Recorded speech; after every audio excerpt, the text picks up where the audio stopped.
മാർക്കിന്റെ national library 16-ാം നൂറ്റാണ്ടിനും 17-ാം നൂറ്റാണ്ടിനും ഇടയിൽ അച്ചടിച്ച ആയിരക്കണക്കിന് കൃതികൾ ഇവിടെ സൂക്ഷിച്ചിട്ടുണ്ട്.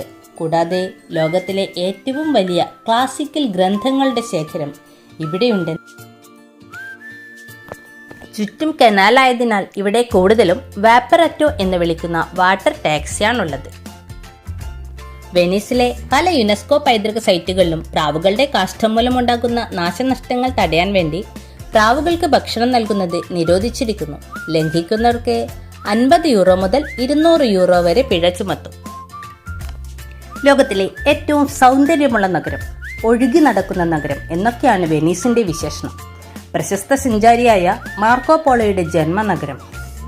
ദിവസവും 10,000-കണക്കിന് ആളുകളാണ് ഇവിടെ സന്ദർശിക്കാൻ എത്തുന്നത്. വെനീസ് എന്ന് കേട്ടപ്പോൾ ആദ്യം ഓർമ്മ വന്നത് മർച്ചന്റ് ഓഫ് വെനീസ് എന്ന കഥയാണ്. ഇവിടെ എത്തിയപ്പോൾ